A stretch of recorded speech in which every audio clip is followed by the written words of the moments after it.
Welcome back. Bienvenue et merci pour vos dons et vos offrandes, vos dîmes. Je sais que vous vous êtes vraiment très bien préparés dans la prière à chercher le Seigneur et vous êtes arrivés là à cet endroit où vous voulez rencontrer la parole de Dieu et la recevoir. Mais juste avant de rentrer dans cette parole que le Seigneur a pour nous en ce jour spécial, c'est également réellement un jour spécial. Aujourd'hui, nous célébrons le père de ce mouvement, prophète Chaidu Matthew. Notre père spirituel a fait rien d'autre que nous montrer comment aller vers Jésus et comment le poursuivre encore plus. Et aujourd'hui, nous voulons le célébrer encore plus, qui nous a donné en cette génération un père et une voix qui parle de son cœur et qui nous pointe, qui nous mène au Seigneur, nous son peuple. Cet homme de Dieu a été utilisé très puissamment autour du monde. Et nous voulons être vraiment reconnaissants à témoigner notre gratitude. Peuple de Dieu, pendant que nous rentrons dans cette parole, aidez-moi à célébrer de la bonne manière l'anniversaire de notre prophète et homme de Dieu, prophète Chaidu Matthew. Bon anniversaire, prophète. Merci, merci. Vous savez, prophète, plusieurs personnes nous ont envoyé des messages à demander qu'est-ce que nous pouvons faire pour honorer le prophète en son anniversaire. Il y a beaucoup de personnes qui ont voulu dépasser leurs pensées à faire beaucoup de choses. Nous savons qu'avec le confinement, ça a été très très difficile. Mais vous savez, avec toutes les années que le Seigneur vous a données, je remercie le Seigneur pour le confinement. Je vous dis, quand j'ai appris qu'il allait avoir le confinement, j'ai dit ok, merci Seigneur, merci. Je veux que les gens sachent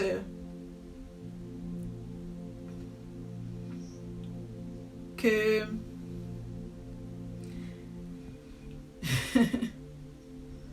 je dois vraiment m'attendre à rien. Réellement, je ne m'attends à rien.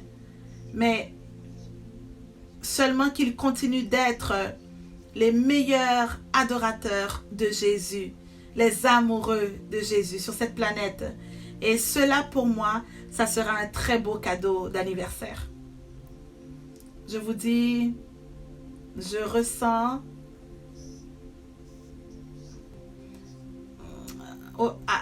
bien sûr, je ne vous vois pas en personne, mais je suis presque heureux de ce confinement.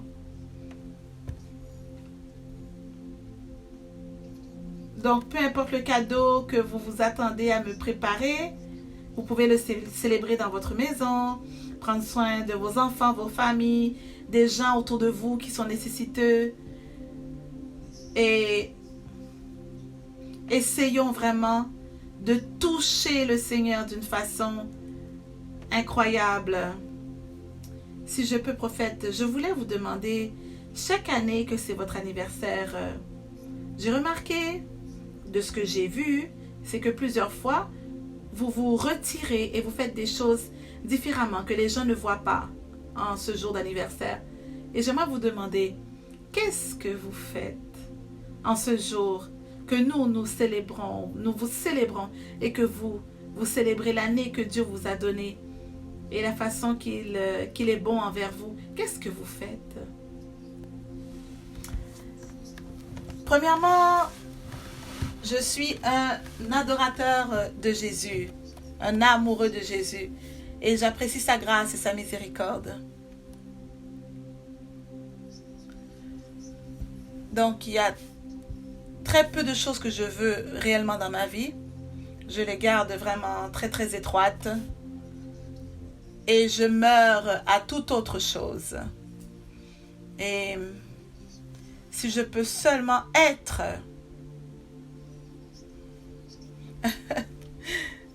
Vous avez posé cette question, je ne veux pas révéler trop de choses, mais quand je me souviens dans ces moments-là, j'étais en Malaisie à une conférence et il y avait ce très grand homme de Dieu qui prêchait juste après moi, le jour suivant. Et moi, j'ouvrais pour lui la conférence. J'étais un débutant, j'avais peut-être 19 ou 20 ans, je ne me souviens pas très très bien quel âge que j'avais. Et C'était Reinhard Bonnke. Wow! Oui, c'est un très, très grand honneur. Alors, l'hôte m'avait dit, écoutez, vous allez le rencontrer. Et tout le monde était tout excité qu'il venait. Alors, le jour arriva et il était là. Et j'ai marché, je suis rentrée dans cette grande salle. Il y avait tellement beaucoup d'attention. Oh, Reinhard Bonnke qui vient. Et tout le monde passait des cartes d'affaires et tout ça. Les entreprises, ils échangeaient leur numéro de téléphone entre eux parce qu'il y avait beaucoup, beaucoup de gens. Et moi, je suis rentrée et j'ai dit au Seigneur, je ne veux que toi, malgré tout ce que le monde peut m'offrir. Et à cet âge-là, j'offrais quelque chose que il n'y a pas beaucoup qui pouvaient faire ce genre de choses. Et moi, j'ai dit au Seigneur, ça ne m'excite pas, Seigneur. Moi, ce qui m'excite vraiment, c'est d'être avec toi. Donc, j'ai demandé aux gens avec qui m'accompagnaient, je leur ai demandé une minute et je leur ai dit que je revenais. Je me suis faufilée au travers de la foule. Je suis allée à l'arrière complètement de cette salle, juste au fond. Et j'ai trouvé une table que personne n'avait prise parce qu'elle était proche de la porte. Et je me suis assise là dans un petit coin. Et je me suis retrouvée pour le restant de la soirée avec le Seigneur Jésus. Et j'ai dit, Seigneur, c'est là que je veux être. Avec toi. C'est là que je me sens le plus sécuritaire. Toute autre chose n'a pas d'importance. Je l'ai cru autrefois et je le crois encore aujourd'hui. Et c'est parce que je le sais avec toute mon humanité que le Seigneur Jésus voit mon cœur.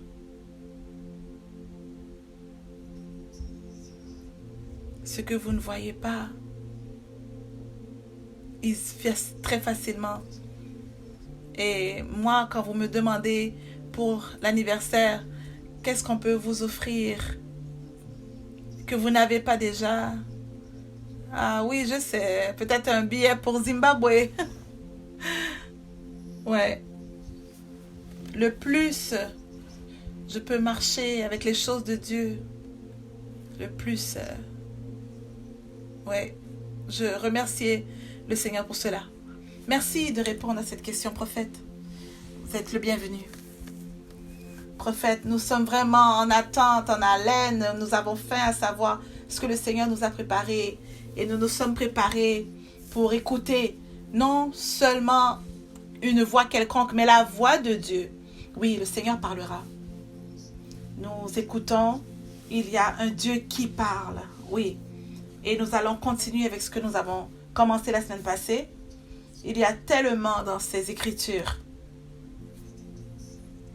Nous avions médité dans Psaume 1er. Vous serez vraiment étonnés et surpris à savoir qu'est-ce que ce verset contient. En fait, jusqu'au point où je peux même me retenir de certaines choses parce que ça peut être trop. Il y a des niveaux et des dimensions. Voilà pourquoi Jésus a dit, aux autres je parle en parabole, mais à mes disciples, je leur parle, je leur révèle des secrets. Donc, nous demeurons une plateforme publique et quelquefois, je me retiens de partager certaines choses que peut-être ça ne fait pas de sens pour certaines personnes parce qu'ils trouvent cela difficile à comprendre. Il y a certaines choses que nous partageons maintenant et quelquefois, quand vous voyez que les gens veulent argumenter, vous réalisez que c'est futile.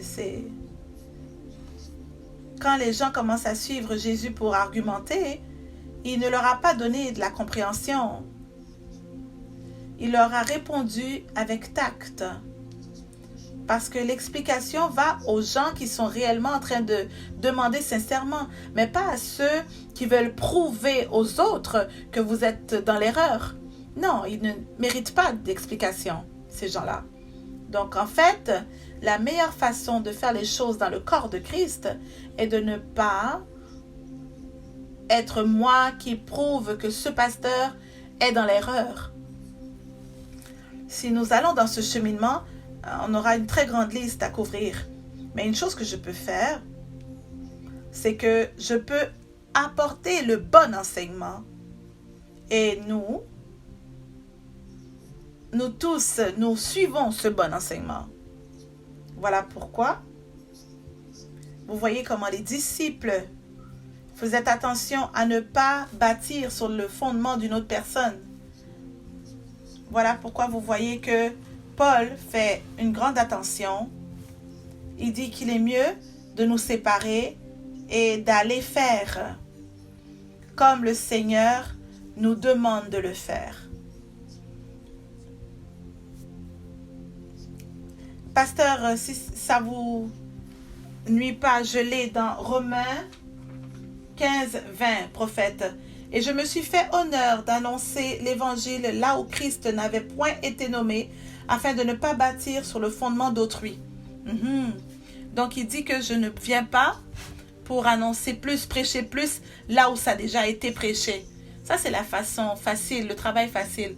Il y a déjà quelqu'un qui a travaillé très très fort, il y a déjà quelqu'un qui a eu un grand fardeau, et là que quelqu'un a fait le travail, là vous voyez le succès.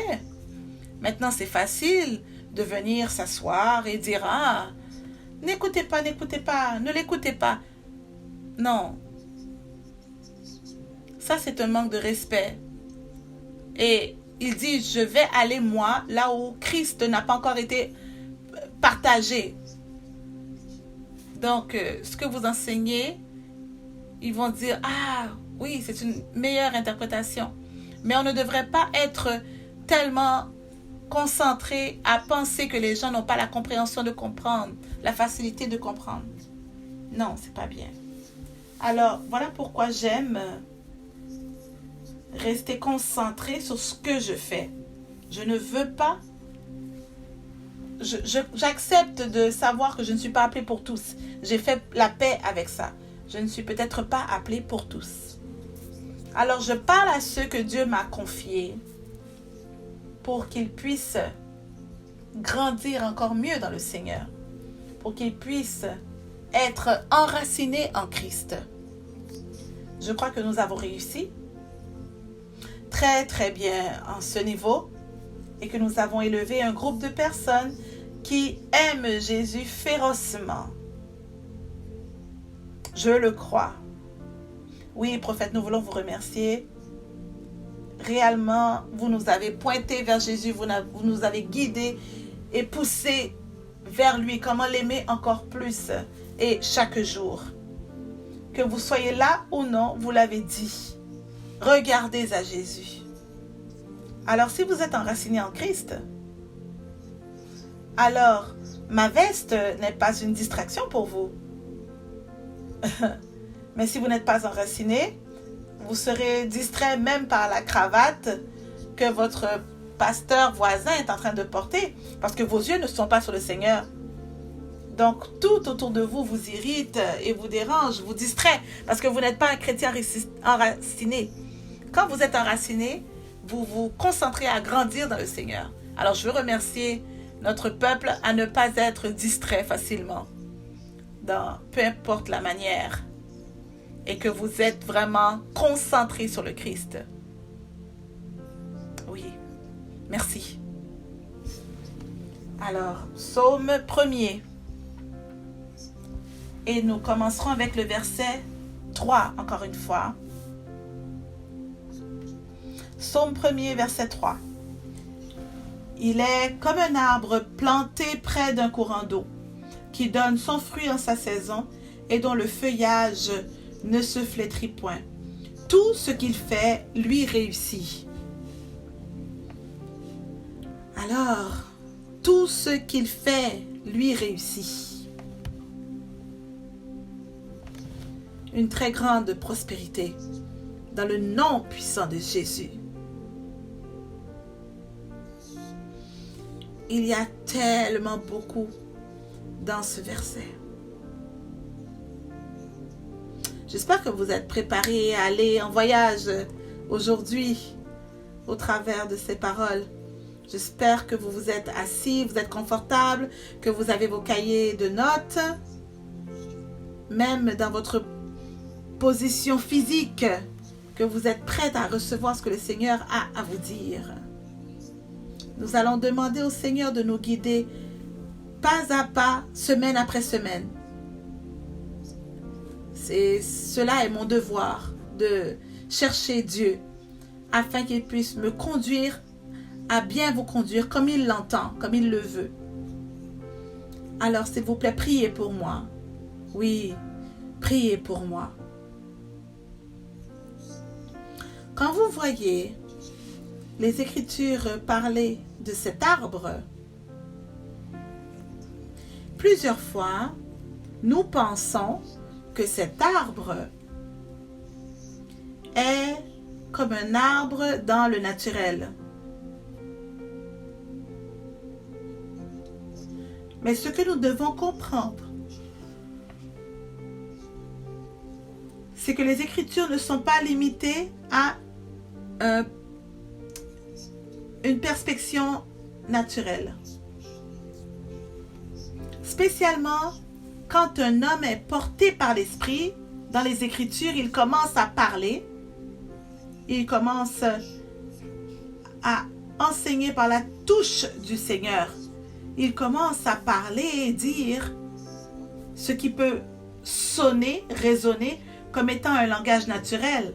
Pour ceux qui écoutent dans le naturel, la dimension naturelle. Mais pour ceux qui écoutent dans la dimension spirituelle, il amène au devant, il articule une information qui est de la dimension spirituelle. Alors, c'est la première chose que je voudrais que vous observiez dans ce verset. Cet arbre ici, de celui qu'on parle, il n'est pas un arbre commun que nous retrouvons sur terre. C'est un arbre dans l'esprit. Et pour comprendre ce que je dis, portez beaucoup d'attention à ceci. Chaque chose dans le naturel a un parallèle spirituel. Mais ce n'est pas le naturel qui vient au départ. C'est le spirituel qui vient en premier. Alors, ce que vous et moi considérons comme étant la réalité est seulement une ombre de ce que nous ne voyons pas. Alors, vous regardez cet arbre, mais est-ce vraiment comment nous percevons les choses? Parce que un arbre dans l'esprit répond différemment par rapport à un arbre dans le naturel. Il a des traits, des caractéristiques. De la façon que Dieu a créé aussi l'homme à son image et sa ressemblance. Son image et sa ressemblance. L'homme a été créé comme ça. L'image visuellement, ce que vous voyez, et sa ressemblance dans les caractères. Et malgré tout cela, nous voyons l'homme être très limité. Pourquoi? Parce que cet homme, la nature pécheresse de l'homme est en train de retourner vers son origine. Et c'est la même chose dans la dimension naturelle. C'est la même chose avec la terre. Même si toute chose sur la terre a été créée comme étant une réplique, la chute de l'homme introduit certaines limitations, là où la Bible parle de la création qui gémit pour la manifestation. Elle gémit pour la manifestation des fils.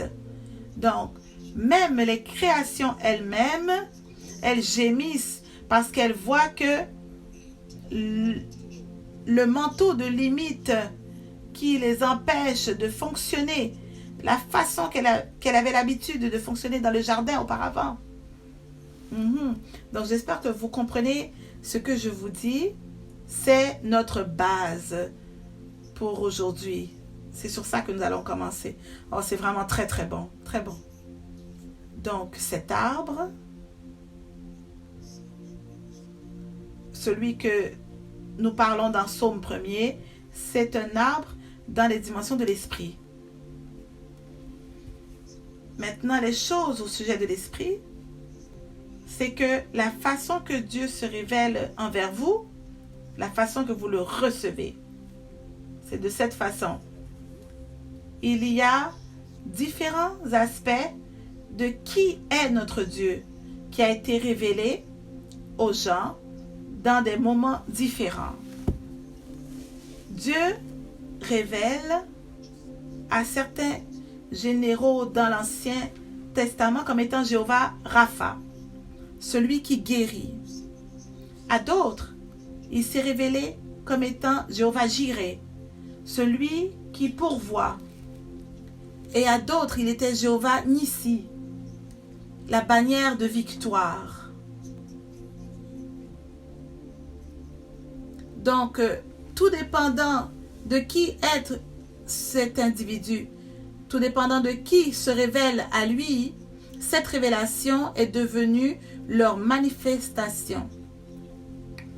Donc, si Dieu se révèle à eux comme étant Jéhovah Rapha, ils reçoivent la guérison de lui. S'ils découvrent Dieu comme étant Jéhovah Jireh, comme Abraham, oh, le puits d'Abraham, qui s'est multiplié incroyablement parce qu'il a trouvé celui qui pourvoit, pas le guérisseur, le pourvoyeur. Oui, il était les deux, le guérisseur et le pourvoyeur, mais la partie qu'il a rencontrée, c'est la partie qu'il a soutenue. Voilà pourquoi, dans le corps de Christ, vous retrouvez toutes sortes de personnes et ils expérimentent Dieu dans des façons différentes parce qu'ils ont rencontré cette facette de Dieu. Alors vous ne pouvez prendre ces gens-là et les amener à une autre dimension, à un autre niveau qu'ils n'ont pas encore rencontré. C'est ça le problème.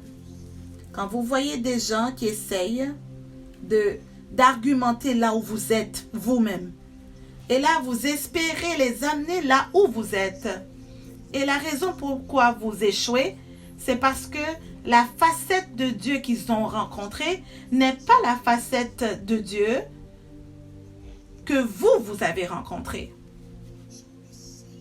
Alors le même verset peut vouloir dire quelque chose pour un croyant. Et du même coup, ce même verset peut dire une autre chose pour une autre personne. À un croyant, ce verset parle que même dans ta pauvreté, Dieu va te garder vivant. Et pour un autre croyant, ce verset pourrait dire, il est impossible pour que l'esprit de pauvreté tombe sur toi. Peu importe, dépendant la façon que vous rencontrez le Seigneur, maintenant cette rencontre devient votre réalité. Maintenant, si vous étudiez la force de cet arbre, si vous étudiez le succès de cet arbre, vous verrez que cet arbre, il n'est pas planté près d'une rivière, mais il est planté près des rivières. Un courant d'eau, il y a un courant là. Parce que si vous êtes planté près d'une rivière dans la dimension naturelle, il y a une possibilité que cette rivière puisse s'assécher. La raison pour laquelle cet arbre n'est pas limité à une saison, c'est parce que la rivière dans laquelle il est enraciné, ce n'est pas une rivière dans la dimension naturelle. Mais la rivière dans laquelle il est enraciné est une rivière spirituelle. Voilà pourquoi cette rivière n'est pas mentionnée au singulier, mais ça s'appelle un courant d'eau. Ce qui veut dire que ce n'est pas une petite rivière ordinaire. Donc vous devez vous demander comment être enraciné, planté par des rivières, par des courants. Relisez encore un courant. C'est dit ici. Il est comme un arbre planté près d'un courant d'eau. Alors, on doit se demander comment cet arbre qui est singulier peut être planté par des rivières qui sont plurielles. Il y a un courant. Pourtant, c'est un seul arbre, mais il est planté et nourri par plusieurs rivières, plusieurs courants d'eau. Alors, il y a beaucoup qui pourraient regarder et dire, qu'est-ce que ça veut dire? Est-ce que ça veut dire que c'est sur une île et qu'il y a 4 rivières autour?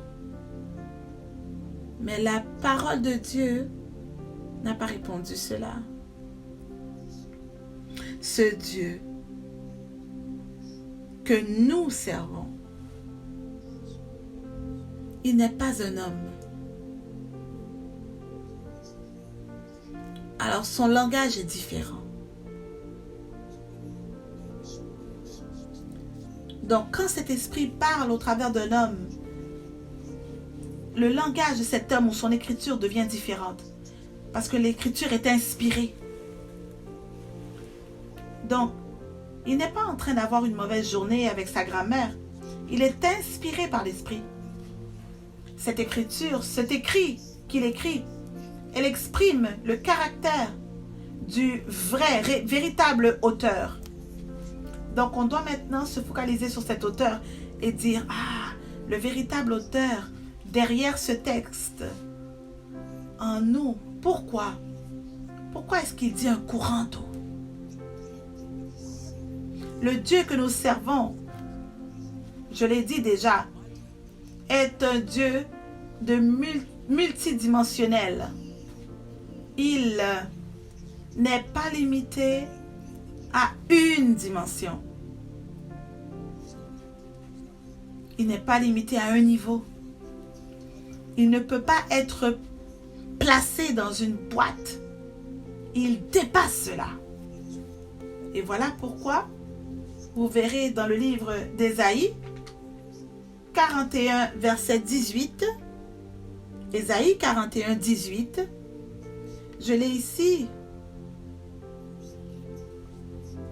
Qui dit, je ferai jaillir des fleuves sur les collines et des sources au milieu des vallées. Je changerai le désert en étang et la terre aride en courant d'eau. Ah, donc vous voyez le langage de Dieu. Oh oui. Ce chapitre est un chapitre très prophétique. Pour ceux qui croient, qui sont reliés avec ce ministère, étudiez cette parole, c'est votre ADN. Donc Dieu parle. Et il dit, c'est cette promesse que je vous donne. Il dit, je vais vous donner des fleuves et des sources, des fontaines. Alors ce Dieu que nous servons n'est pas limité à un. Hein? Il n'est pas limité à être petit, mais il gère beaucoup de choses. Beaucoup, en grande quantité. C'est ce qu'il est, c'est celui qu'il est. Quand il a créé la planète, il n'en a pas fait juste une. Quand il a fait les étoiles, il n'en a pas fait juste une. Quand il a créé la lumière, il n'en a pas fait seulement une. Quand Dieu commence à créer, vous verrez que même avec Adam et Ève, il les ordonne de leur dire, en leur disant, croissez, multipliez, remplissez la terre. Donc, il donne le mandat dans la multiplication. Il y a des raisons pour cela. Et on ne touchera pas ça ce matin. Mais vous voyez la nature de Dieu. Quand vous voyez ce Dieu et que vous vous approchez de lui, quand vous vous approchez de ce Dieu que vous servez,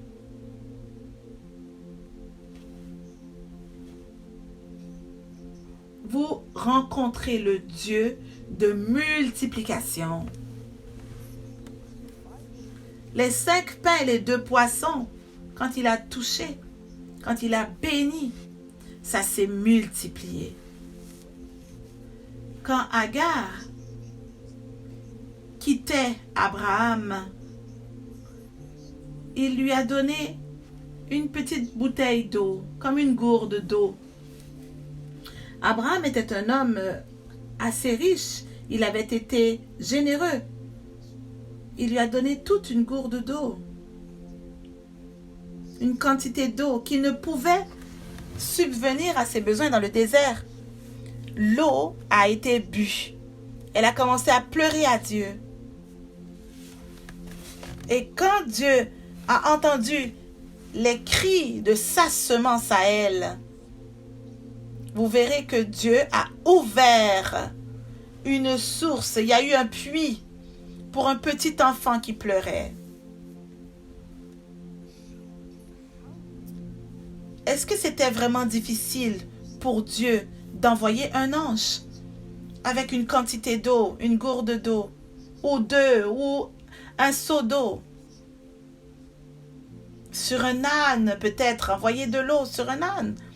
Non, au contraire, il a donné un puits qui pouvait continuer à donner de l'eau afin qu'il puisse retourner à ce point de rencontre avec le Seigneur.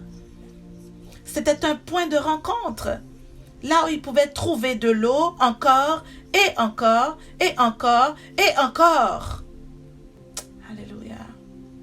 Et cette eau est au point de leur rencontre. Ça ne peut pas être ailleurs. Donc là, je vous réponds cette question critique. Où est? Où sont ces rivières? Où sont ces courants-là? Donc ces courants, enfants de Dieu, ils sont au point de votre rencontre. À chaque fois que la voix de Dieu vient à vos oreilles, à chaque fois, le cri de cette semence touche les oreilles de Dieu. Il y a une rencontre qui est relâchée. Et dans cette rencontre, vous recevez la location, un endroit, comme avec un GPS d'une rivière, que même si vous êtes épuisé, peu importe si vous êtes très très loin, si vous pouvez revenir à ce point d'entendre Dieu, à cet endroit précis,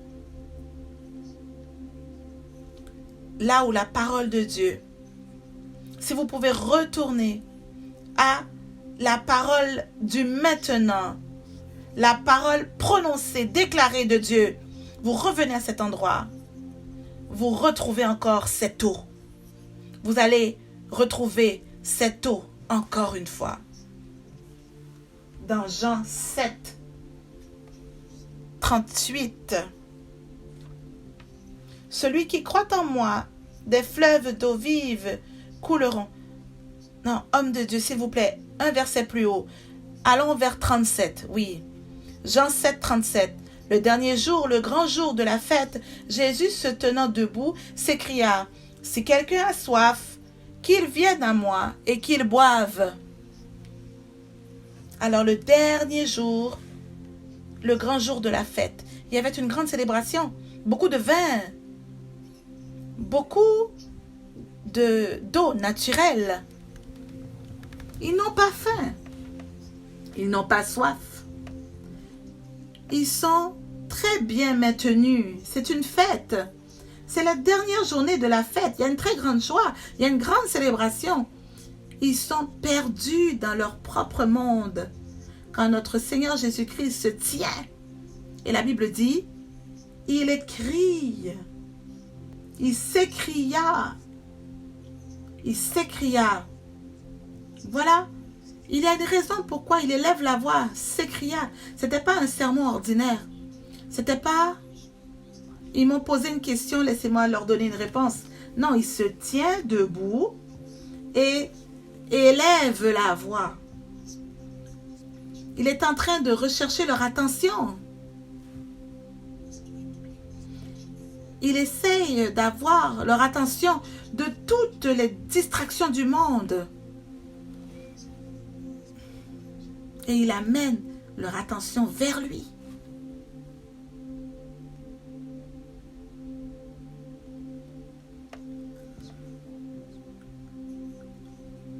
Le Seigneur a essayé d'avoir notre attention pendant très longtemps.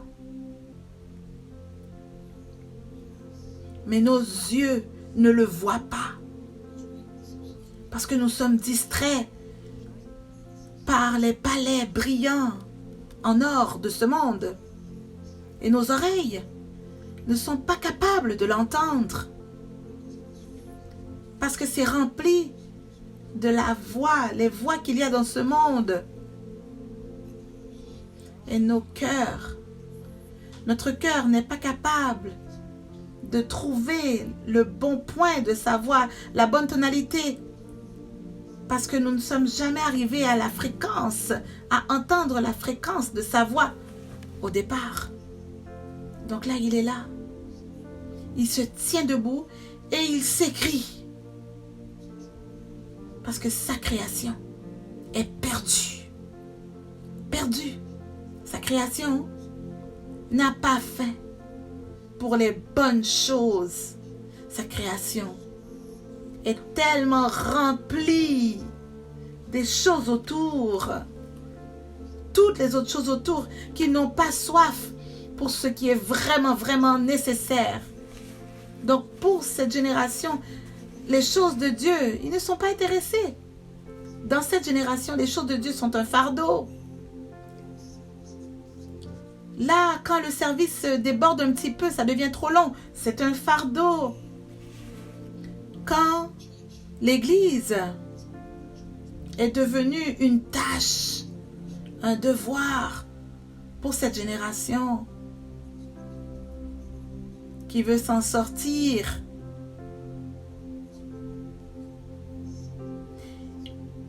il regarde qu'ils viennent s'asseoir à ses pieds. Voilà pourquoi dans Matthieu 5, quand le Seigneur Jésus voit une grande foule arriver, la Bible dit qu'il s'est assis sur le rocher, sur la montagne pour parler. Allez-y, vous pouvez lire, s'il vous plaît, dans Matthieu 5, 1, voyant la foule, Jésus monta sur la montagne. Et après qu'il se fut assis, ses disciples s'approchèrent de lui. S'approchèrent de lui. Donc, je ne viens pas dans ta maison pour guérir ta belle-mère, son dos qui lui fait mal, la fièvre de ta cousine et les migraines de tes neveux. Non, ce que je veux vraiment, c'est que tu viennes et que tu t'assoies pour qu'il puisse aller pendant des jours et des jours à leur parler. Des jours. Ça, c'est le cœur de Dieu. Que nous, encore une fois, nous puissions trouver la joie d'être enracinés à ces vraies, réelles rivières de Dieu. Que nous trouvons la joie à être enracinés au vrai festin. Là où Christ est le roi. Alors il s'écrit dans Jean 7, 38,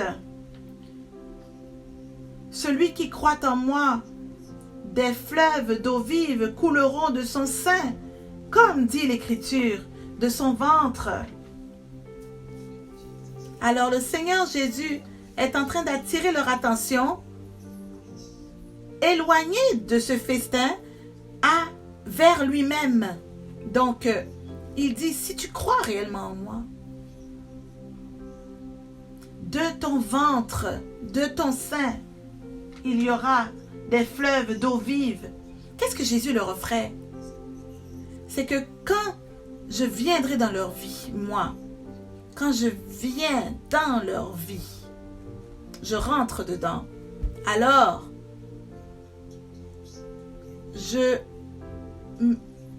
leur présenterai à des rivières, des fleuves d'eau vive. Maintenant, Christ en nous, maintenant, les mêmes fleuves, les mêmes rivières vont commencer à jaillir de nous, couleront de nous, de notre ventre dans la version King James. Et il y a d'autres traducteurs qui n'étaient peut-être pas confortables avec le ventre, donc ils vont dire peut-être de leur cœur. Le fait est que il se réfère à la partie la plus profonde de nous. Et la partie la plus profonde est l'esprit. Oui. Donc, nous avons le corps, l'âme et ensuite l'esprit. Alors, la partie la plus profonde de nous, la plus profonde est l'esprit. Donc, quand l'Écriture parle du ventre de la baleine, il parle de la partie la plus profonde, du ventre du bateau. Il parle de la partie la plus basse du bateau. Donc, quand l'Écriture parle de ton ventre, merci Seigneur qu'il ne parle pas de l'estomac biologique, il parle de la partie la plus profonde de vous. La partie la plus profonde de vous est votre esprit. Donc, maintenant, à partir de cet esprit, il y aura des fleuves d'eau vive. Alléluia. Mais malgré tout cela, homme de Dieu, nous avons touché seulement une rivière. Nous n'avons pas touché la pleine capacité de ces rivières, de ce courant qu'il y a à l'intérieur de nous, de ces fleuves d'eau vive. Donc, quand la parole vient vers vous, vous devez comprendre que Dieu veut que vous arriviez à ce point-là, que là, votre esprit est conscient au sujet de cette dimension. C'est quelque chose que vous n'avez pas entendu jusqu'à hier. Si vous l'écoutez aujourd'hui, c'est parce que l'Esprit du Seigneur vous donne une invitation disant, regarde ce que je te présente. Quand tu es venu vers moi, tu n'étais pas présenté à une rivière, tu étais présenté à des fleuves. C'est ça l'endroit où nous devons aller. C'est là. Donc c'est ça qui devrait nous intéresser. Dire Dieu, si tu en as parlé, comment se fait-il que nous sommes en train de vivre une vie chrétienne? Mais si tu compares ta vie chrétienne après avoir reçu Jésus, et si tu compares ta vie chrétienne à avant que tu reçoives Jésus, et que tu n'es pas capable de voir la différence, alors il faut se demander à nous-mêmes, sommes-nous réellement en train de vivre la vie chrétienne? Parce que avant que Jésus vienne et après que Jésus vienne, vous êtes encore limité par ces dettes. Vous avez encore ces limites que apparemment Christ est mort déjà pour cela. Et là, vous êtes là, par votre nom, par le fait d'être membre, par enregistrement, vous dites que vous êtes dans la nouvelle vie. Mais si quelqu'un devait vous regarder, serait-il convaincu que vous faites partie de cette nouvelle vie spirituelle? Ou est-ce que votre vie ressemble encore à ce qu'elle était avant? Si cela vous trouble, alors ce cheminement est pour vous. ce voyage est pour vous. Alors vous devez vous dire, Seigneur, je veux maintenant que mes racines touchent toutes les rivières autour qui sont disponibles pour moi. Amen. Je veux que mes rivières touchent, mes racines touchent à toutes mes rivières. Donc, j'ai partagé avec vous Agar et l'endroit où était cette eau, ce puits. Donc, Jésus a dit, venez à moi. Verset 38, encore une fois. Celui qui croit en moi, des fleuves d'eau vive couleront de son sein, comme dit l'Écriture. Celui qui croit en moi. Alors, à 37, le dernier jour, le grand jour de la fête, Jésus se tenant debout, s'écria, si quelqu'un a soif, qu'il vienne à moi et qu'il boive. Qu'il vienne à moi. C'est ce qu'il a dit. La chose, c'est que vous devez venir à moi. Et deuxièmement, et qu'il boive. Si quelqu'un a soif, qu'il vienne à moi et qu'il boive. Celui qui croit en moi, des fleuves d'eau vive couleront de son sein, comme dit l'Écriture. Ok, c'est pas une chose. Si vous venez vers moi et que vous buvez, vous n'aurez plus soif. Et là, il y a le prochain point où il dit, si vous croyez, alors, hors de votre sein, il y aura des fleuves d'eau vive qui jailliront. Ah, donc, qu'est-ce que plusieurs croyants ont eu déjà? C'est la première partie. Maintenant, ils sont venus, ils ont goûté l'eau, ils ont cru qu'ils sont sauvés, ils vont au ciel, ils sont heureux. Et là, ils vivent le restant de leur vie dans ce seul état, ce seul niveau, où certains d'entre vous, cette année, vont aller à la deuxième partie. Et ils vont dire, hey, un instant, ça, c'est pas seulement pour moi d'aller et de boire. C'est pour moi aussi de devenir le porteur. Devenir le porteur. Donc, je vous dis, homme de Dieu, beaucoup de personnes sont coincées entre ces deux phases. De goûter quelque chose, goûter et sachez que je suis Dieu. Donc, ils savent qu'il est Dieu. Et ils restent et demeurent à ce niveau pour le restant de leur vie. Mais il y a quelqu'un qui porte attention et qui dit, hey, un instant, si tu crois, il y a des rivières, des fleuves d'eau vive qui jailliront. Où sont ces rivières? Quelles sont ces rivières? Comment y toucher? Comment y arriver? Êtes-vous avec moi? Êtes-vous avec moi? Est-ce que l'Église écoute? Chaque fois que la parole de Dieu vous arrive, vous êtes exposé à une nouvelle rivière. Wow! Chaque fois que la parole de Dieu vient vers vous, elle vous expose à une nouvelle dimension. Il vous expose à une nouvelle fontaine. Il vous expose à un nouveau ruisseau. Et voilà pourquoi Satan hait les gens qui entendent la voix de Dieu.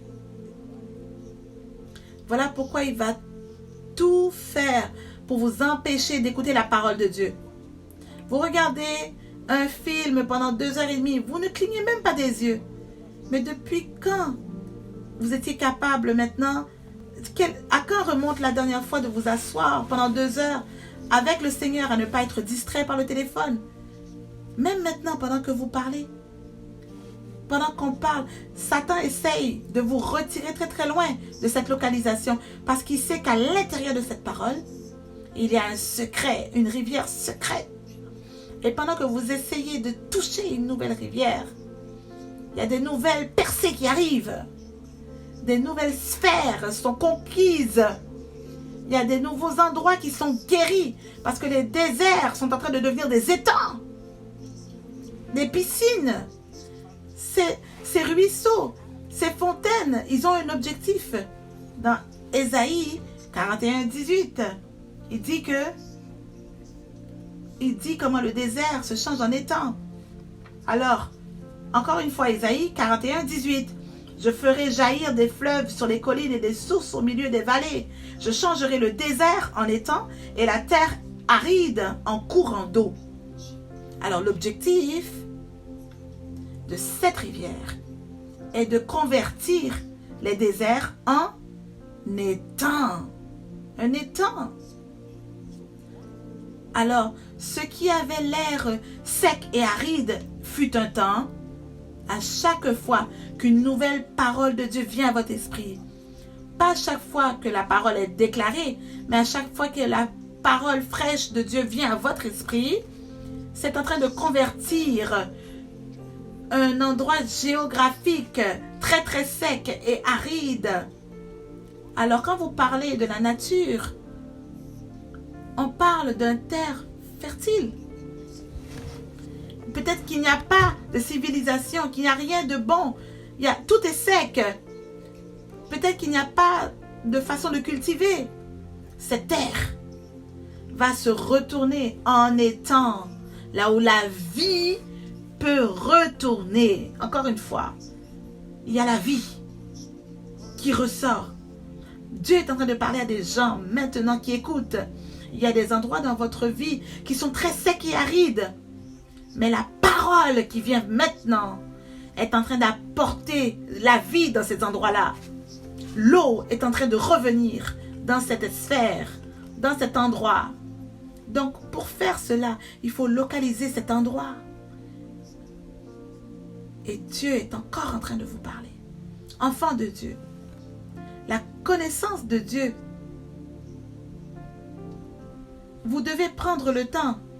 Vous devez prendre le temps de poursuivre le Seigneur jusqu'à ce que vous soyez capable d'entendre ce qu'il dit présentement au sujet de votre situation. Vous devez chercher le Seigneur jusqu'à ce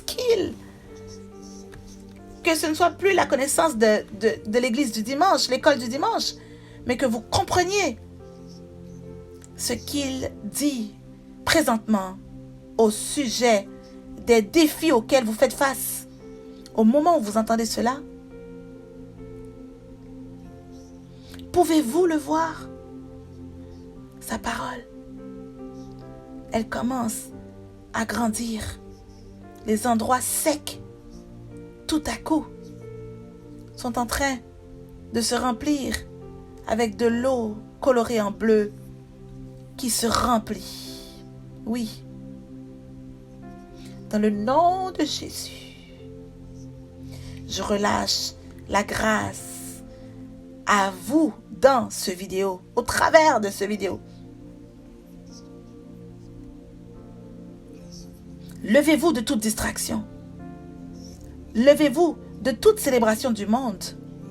Levez-vous des joies temporaires, des plaisirs temporaires. C'est ça le plaisir.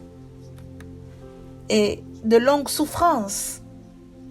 Donc levez-vous de ces joies temporaires et commencez à poursuivre, rechercher le Seigneur Jésus. Levez-vous de cela et vous commencerez à voir des endroits qui avaient plus d'espoir dans votre vie, qui tout à coup, cette eau est en train de monter, le niveau de l'eau. Ah, enfant de Dieu, le plus que cette eau vient, peu importe, l'eau jaillit. Il y aura de la verdure des deux côtés. Il y aura de la verdure. Ce sera verdoyant. Donc, laissez-moi vous aider à comprendre ceci. Pendant que le Seigneur continue de parler, aussi l'ennemi continue de parler. Et au milieu de tout cela, dans le jardin, il y avait un endroit où la voix de Dieu était. Et dans ce même endroit, il y avait une autre place où la voix de l'ennemi. Homme de Dieu, ce sont des choses très importantes que j'ai apprises dans ma vie. Et les deux voix continuent de parler. Maintenant, c'est la santé de ce croyant qui va décider à quelle voie elle est attirée. Donc vous voyez, Ève, dans sa solitude, dans son isolement, quand elle n'a pas eu la présence du Seigneur ou quand elle n'a pas eu la présence de son mari, dans cette absence-là, elle est attirée à une voix qu'elle n'aurait jamais dû écouter. Donc, si vous observez votre esprit, personne ne peut vous empêcher. Ça, c'est votre choix à vous. Tout dépendant de comment vous êtes, vous verrez où votre esprit est attiré. Voilà pourquoi c'est très important que nous travaillons sur notre cœur, sur notre esprit. Localiser les insécurités dans notre esprit. Localiser les offenses dans notre esprit. Vous avez des attentes de votre pasteur, de votre prophète, de votre père spirituel qui n'est pas guéri. Vous avez gardé l'attente que vous auriez seulement dû garder sur le Seigneur Jésus. Et là, vous êtes fâché. Vous n'êtes pas capable de gérer cette offense. Vous êtes en colère. Même si vous avez une femme, vous n'arrivez pas à pardonner. Ou encore contre votre mari. Et là, l'ennemi vous retrouve dans cet endroit-là où vous n'êtes pas entier. Où votre esprit n'est pas guéri. Et automatiquement, il vous mène à un endroit où la voix négative commence à vous affecter. Et là, vous vous demandez, mais peut-être qu'ils ont raison. Vous vous dites que peut-être que je devrais écouter ce qu'ils disent. Peut-être. Pourquoi? Parce que l'ennemi sait que si je la laisse rester près de cette voix, je ne serai jamais capable de l'influencer.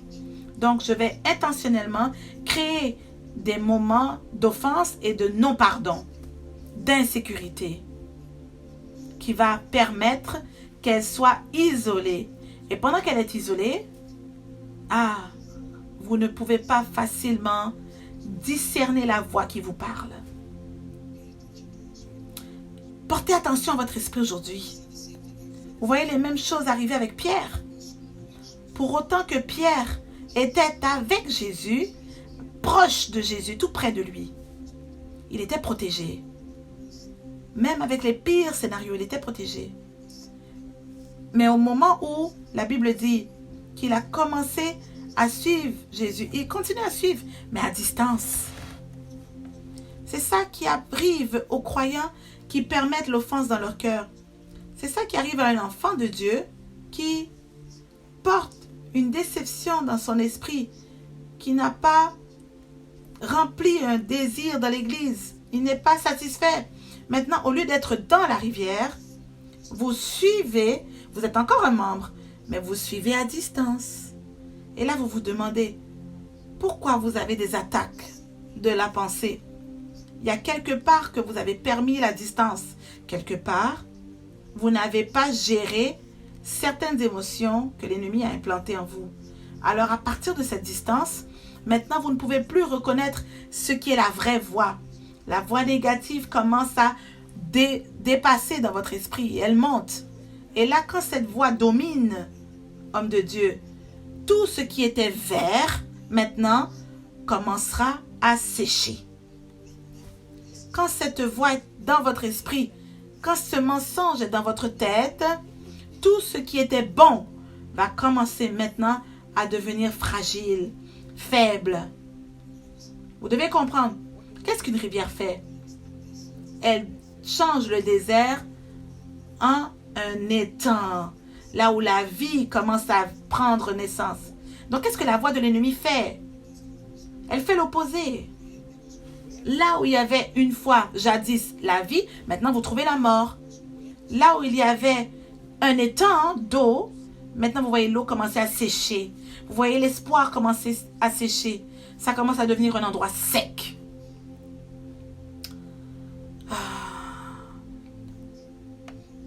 L'espoir déféré rend un cœur malade. La maladie est introduite dans cet environnement. Les choses qui ne devraient pas arriver commencent à prendre place.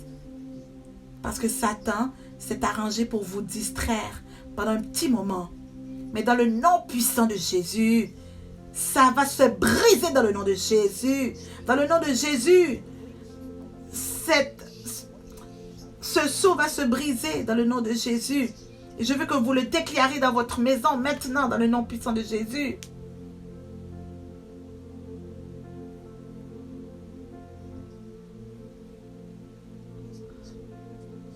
Qu'est-ce qui vous distrait? Qu'est-ce qui dit brisement? Quel péché vous a amené en bas qui est brisé, c'est brisé dans le nom de Jésus? Quelle déception vous a tiré vers le bas, qui a amené votre esprit vers le bas? Je brise cette déception dans le nom de Jésus. Quel trouble vous a amené sous l'arbre, le genévrier? Qu'est-ce que vous portez de mauvais en vous? Ça se brise dans le nom de Jésus. Que quelqu'un ouvre la bouche et dit: libère mon esprit, libère mon cœur, libère mon esprit, libère ma pensée. Je suis libre dans le nom de Jésus. Tout est brisé. Oh mon Dieu. Les rivières de Dieu sont en train de rentrer dans votre maison aujourd'hui. Est-ce que je peux déclarer cela? Les rivières de Dieu sont arrivées à votre maison aujourd'hui dans le nom puissant de Jésus. Je veux que quelqu'un célèbre, que quelqu'un crie, que quelqu'un acclame, que quelqu'un se réjouisse, que quelqu'un bouge, que quelqu'un le remercie. Remerciez-le pour ce qu'il fait maintenant. Remerciez-le, remerciez-le, remerciez-le. Parce que sa parole est venue vers vous au bon moment. Vous ne serez pas asséchés, mais vous serez comme cet arbre dans l'esprit.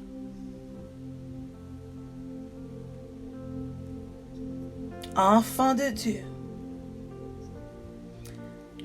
préparez-vous. Soyez vraiment excités cette parole. Si je commence à vous dire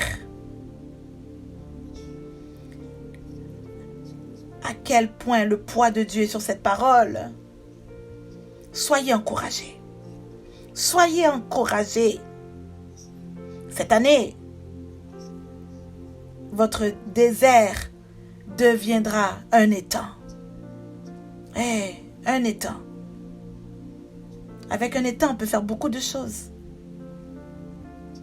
Et ça, nous allons le continuer la semaine prochaine. Si Dieu le veut. Oui. Soyez forts et encouragés. Ce mercredi, nous continuerons encore l'enseignement que nous avons commencé la semaine passée. Vous devez comprendre que c'est une parole d'aujourd'hui qui arrive les mercredis. Oui. Sinon, je n'aurais pas permis cela. Donc, c'est une parole vraiment de ces temps d'aujourd'hui. Le Seigneur vous équipe. Vous ne pouvez rater les mercredis. Soyez rassurés. Préparez-vous. Et je vais terminer avec ceci, homme de Dieu. La semaine passée, j'ai partagé sur cela. J'intercédais. Oui. J'étais en train d'intercéder pour certaines choses. Je priais. Pour certaines personnes qui sont bien aimées. Pour vous. Et pendant que j'étais en prière, très clairement, j'ai vu une vision d'un homme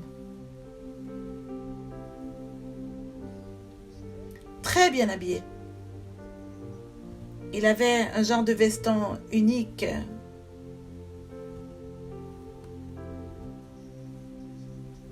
Il est rentré dans un ascenseur comme ceux des anciens temps, ceux qui avaient les barrières en métal. Il avait l'air très calme.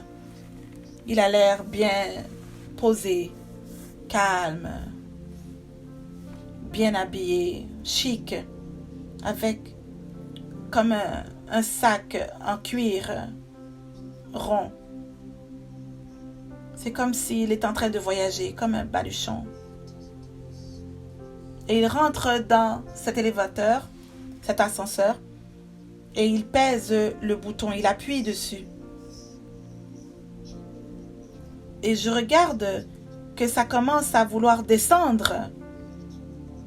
Mais tout à coup, peut-être en 2 secondes et demie, l'élévateur s'arrête abruptement. Et ensuite, je vois l'homme sortir de cet élévateur, de cet ascenseur avec une grande joie, encore avec son sac à la main. Il sort en criant victoire et il est heureux. Il sourit et je veux que vous sachiez que l'ennemi, peu importe ce qu'il a comploté en 2020 pour vous faire descendre, rappelez-vous de la promesse pour janvier. Pas par force, pas par puissance, mais par l'Esprit, dit le Seigneur. Vous allez monter et vous sortirez dans votre destinée. Attachez votre ceinture. Je l'ai posté déjà. Êtes-vous prêts pour ce voyage? Êtes-vous prêts? C'est une parole prophétique. J'espère que vous avez vu cela. Nous avons encore beaucoup de bonnes nouvelles qui arrivent. Amen, amen, amen. Merci, pasteur, merci. Peuple de Dieu, quelle parole incroyable. Que nous avons des rivières dans le désert, dans tout endroit aride de notre vie, qui devient maintenant une terre qui va fleurir. Alors, en ce moment, prenez le temps encore de célébrer notre prophète en lui souhaitant un bon anniversaire. Et prenez du temps avec vos familles. Et nous nous reverrons encore le mercredi.